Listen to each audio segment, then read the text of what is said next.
Hi, this is Mike making my video.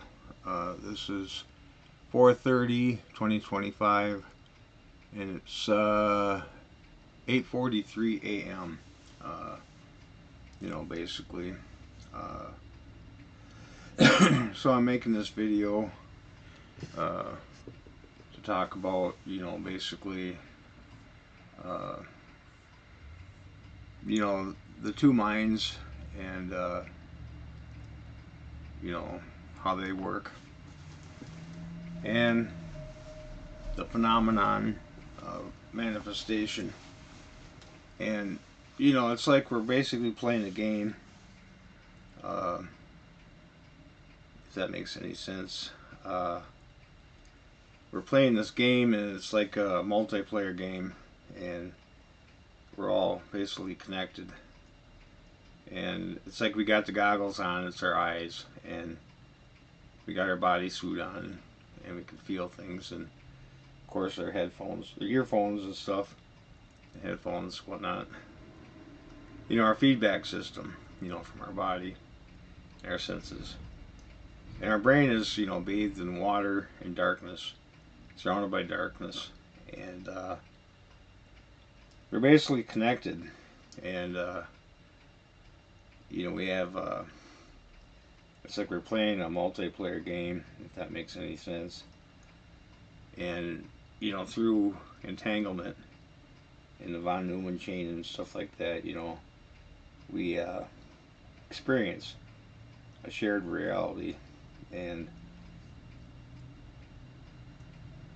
basically, so with that shared reality, we experience the world, and sometimes it's negative, sometimes it's positive. And when we learn to let go, what happens is we're in a state of helplessness, and sometimes in that state of helplessness, what happens is your subconscious mind and your mind, both minds, what they do is they fabricate, basically a reality. We're given all the answers that we're looking for, and sometimes in the form of a miracle. These answers come through, and the miracle is an atonement, for your sense of lack, and it's something that's brought in and given to you, when you're left empty-handed. So that void, that space gets filled in your heart, or there's an emptiness, and so it can take form. And what it is that usually what happens is you have a lot of things in your subconscious mind that can't be rectified through some of your labors. And then when you submit, when you fold, so you got really two modes of operation: focusing and folding. And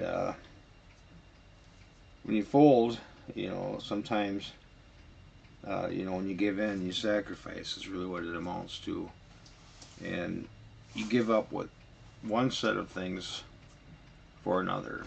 And a lot of times, the atonement outweighs, whatever you decide to let go of. And the things that you let go of has to do with your past, but it also has to do with what you prize and what you're putting all your attention to.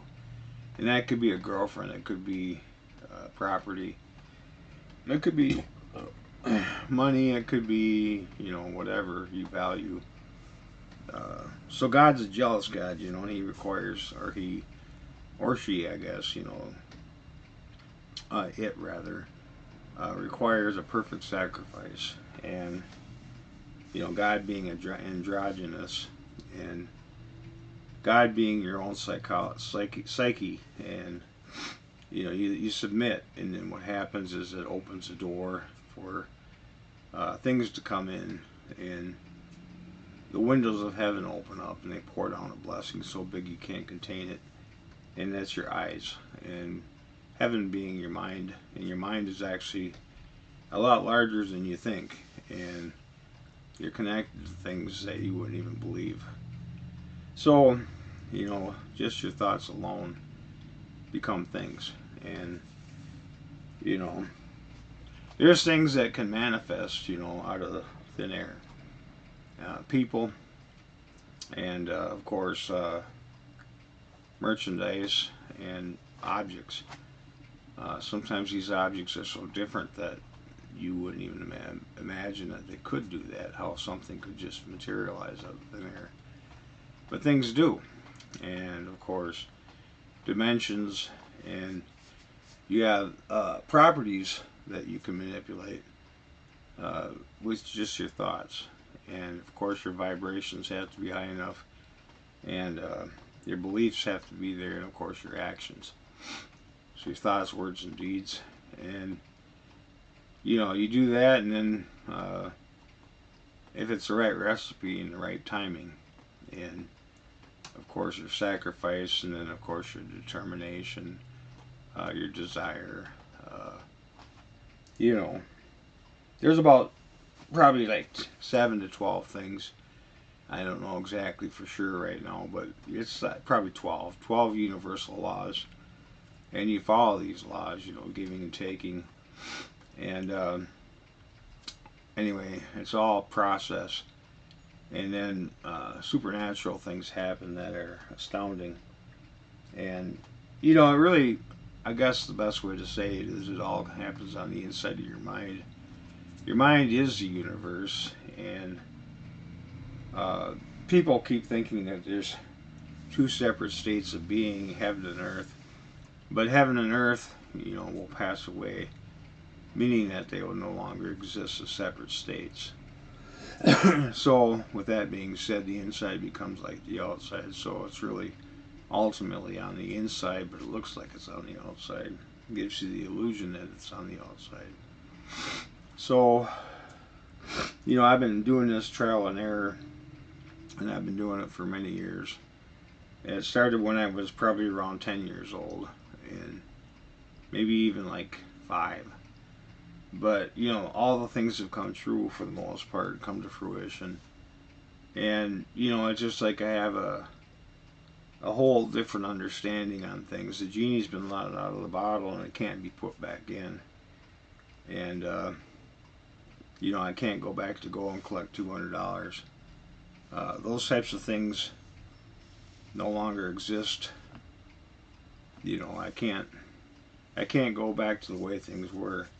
The wheels have been set in motion, and I'm past the point of no return. So it's like, it's just like, yeah, okay, I can talk to people and I can interact with people, but the thing is I really don't like to be around a lot of people. And the reason being is I don't really see things the same way they do, and my reality is far different than theirs.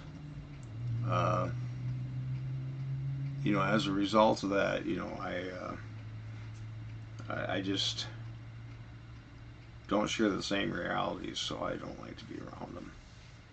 And then, of course, I simplified my life. It's been a process of letting go of things and cutting off all the fat and all the dead weight, and just living a simpler life. And by doing that, you take away from my desires, and by taking away from my desires, you add to my wealth. So when these miracles come as an epiphany, they answer all these questions that I've had, when I got something that keeps nagging at me. And eventually something will happen that will answer my questions. It might be a piece of knowledge, it might be a miracle, it might be a monetary item, it could be an item, So anyway, that's how that works. And, you can live happily ever after. It's a very difficult thing to do. Right now I'm pretty much there. I've set myself up in my life to where I have time and money and time, actually equates to freedom, and money equates to freedom. Money can give you the opportunity to do things that you normally couldn't do, and of course, time. It's like you don't have to work. I haven't had a job in over 20 years, and I got time, money, and of course, freedom. And for the most part, I do have a few things I worry about, but not too much. And of course, if you get rid of your worrying, then of course when that happens, you collapse the wave function, and then something will happen, that you no longer have to worry. So then you don't worry about tomorrow. The light establishes itself, and I guess the word I want to use is laissez-faire.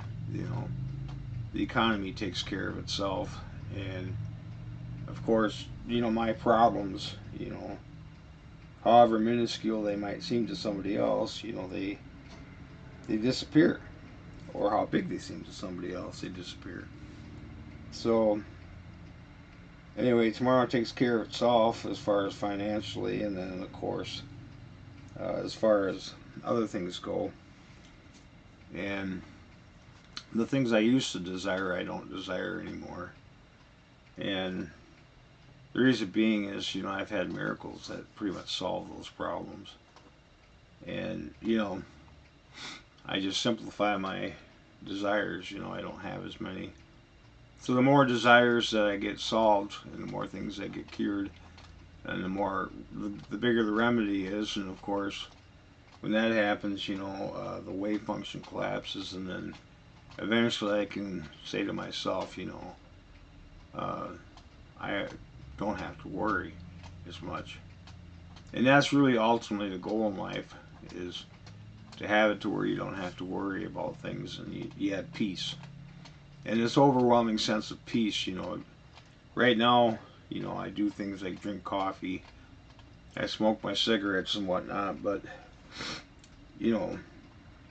as far as peace goes, though, when the wave function collapses and you have a miracle present itself, and when it does, you're perplexed about it, but then you're just like, wow. And then you're astonished. And then, at first you were disturbed. And you keep searching till you find it. You get disturbed, and then you marvel. And then you rule over all. When they say you rule over all, it means you conquer the world. And you no longer see things the same way. You're looking through you see things clearly. And it's like you were looking through an opaque glass. And the way you see it is kind of filtered. You change your filters, and then of course,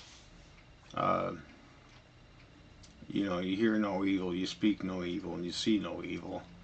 But then again, evil is just a value judgment, and of course, it's not good or bad, it just is. And you have non-polarity, and you don't get involved in things. And like I say, you're always trying to protect your brain, and you're protecting yourself, and that's really what the ego is just a false narrative. And it protects you, and of course your subconscious mind protects you with epiphanies. Gives you DMT, when you're in a state of distress. So that's really what it is. And of course, eventually, you can sit back and look at everything and say, well, it's all been done, and the great work has been accomplished, and you're content with everything. And when you're content with everything, then it's just like happiness. Happiness is a relief from suffering, and you don't have attachments and stuff like that, and when you don't have attachments, and you're not worried about the outcomes and stuff, and then of course when things are good that happen, you can have happiness. And it goes in spurts, but for the most part, you can pretty much say overall you're happy. A lower level would be content. Even being bored is not such a bad thing. It's better than suffering. So anyway, that's all I got to say.